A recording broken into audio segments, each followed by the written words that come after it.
A red alert flashes across television screens in Tel Aviv. Panic fills the air. The Islamic Revolutionary Guard Corps, or IRGC, has just issued a chilling warning. Israel's Dimona nuclear facility could be a target if conflict escalates. Sirens wail in the desert night. Israeli officials rush to emergency meetings as the world watches, breath held, waiting for the next move. Minutes after the IRGC's statement, social media explodes with speculation and fear. International journalists gather outside the Knesset, seeking answers, while families in southern Israel check bomb shelters and emergency supplies. Even in Iran, the news is greeted with a mix of pride and apprehension. For some, the IRGC's boldness is a sign of strength. For others, it brings back memories of past wars and fears of a devastating confrontation. Across capitals from Washington to Moscow, leaders are jolted into action.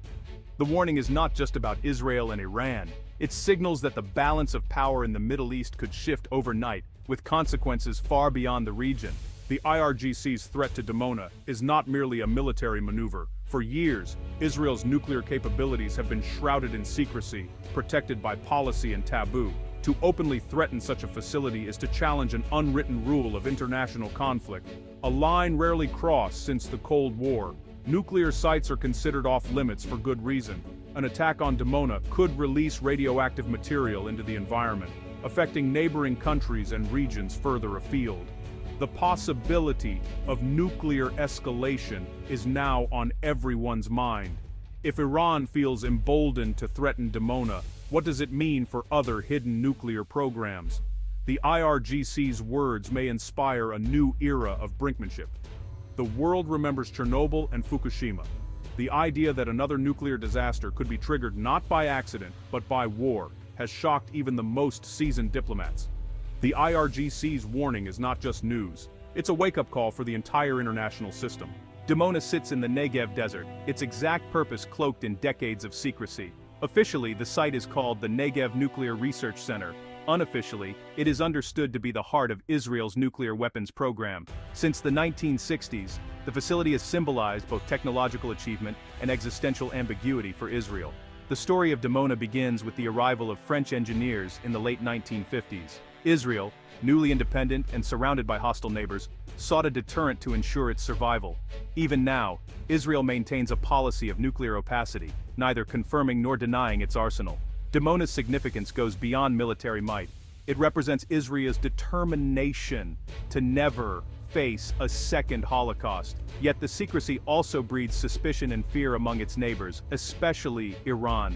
For decades, international inspectors have been kept at arm's length, and whistleblowers like Mordecai Vanunu have faced harsh punishment for revealing details. Today, Dimona is heavily fortified and regularly upgraded, a strategic asset, a red line Israel has always said it would defend at any cost. An attack would not only endanger Israel, but also challenge the very foundations of global nuclear security. The rivalry between Iran and Israel did not start overnight. In the decades before the 1979 Islamic Revolution, Iran and Israel had quiet ties. That changed dramatically when Ayatollah Khomeini came to power, denouncing Israel and calling for its destruction.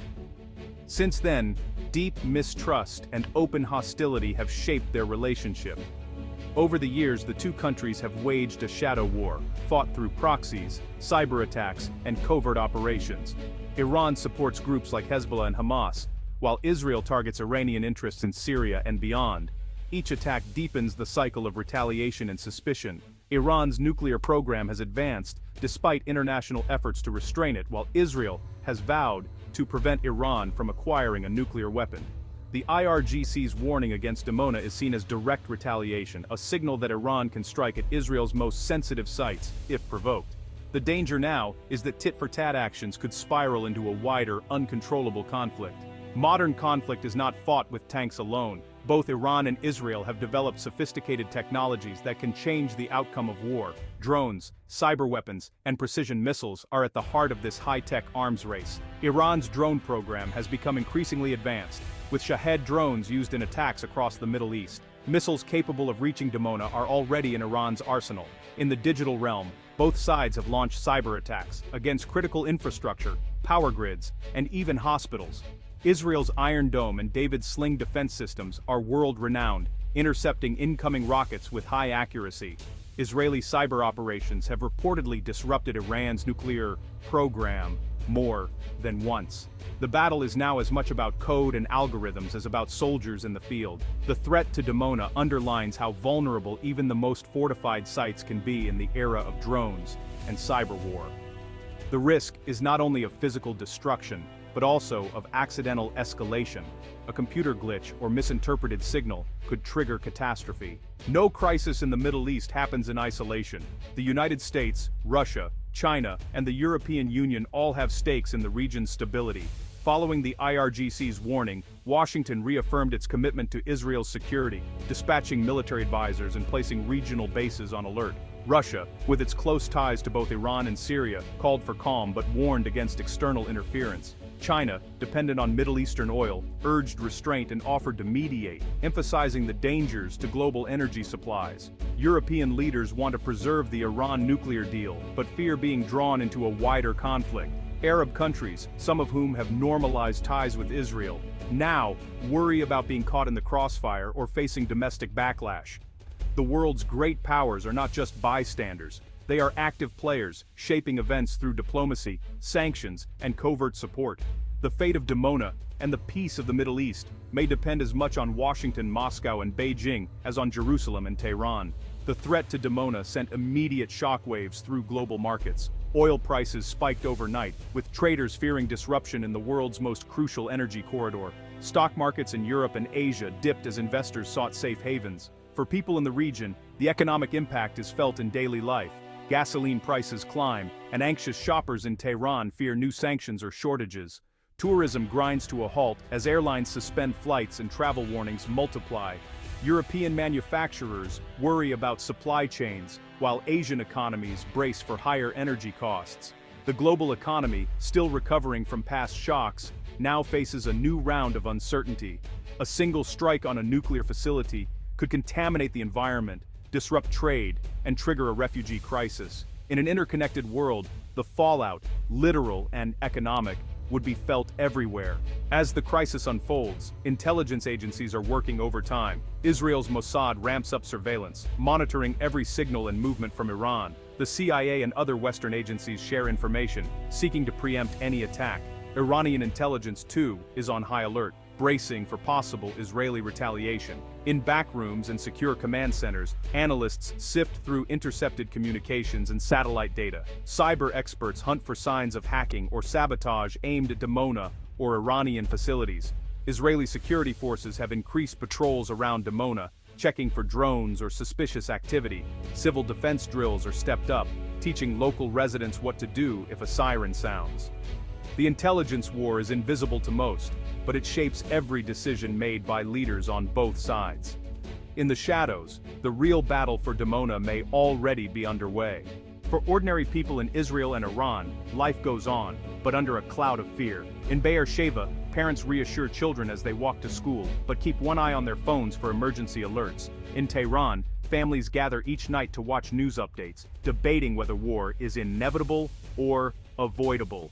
Yet, amid the anxiety, there is resilience. Israelis have lived with threat for generations, and community networks mobilize quickly to help the vulnerable. In Iran, memories of past wars bring both dread and resolve to endure whatever comes. Around the world, people hope for a diplomatic breakthrough. Peace activists in both countries urge restraint, organizing online campaigns and cross-border dialogues. The world is watching because the consequences are so vast. A war over Dimona could redefine the rules of warfare and put millions at risk. In the tense silence after the IRGC's warning, everyone wonders what happens next. As night falls again over the Negev and Tehran, leaders weigh their options. Will cooler heads prevail, or will pride and fear push both sides over the brink? Diplomats scramble behind the scenes, proposing ceasefires and new talks. Yet, hardliners on all sides warn against backing down. The future could go many ways. A surgical Israeli strike on Iranian targets might deter further escalation or trigger a full-scale war. A miscalculation, such as a wayward missile or cyber attack, could set off a chain reaction. Most fear that any attack on Dimona would be met with overwhelming Israeli retaliation, drawing in the United States and perhaps others. But there is still room for hope. Some analysts say the IRGC's warning is meant more as deterrence than a real plan. International pressure might yet force both sides to step back.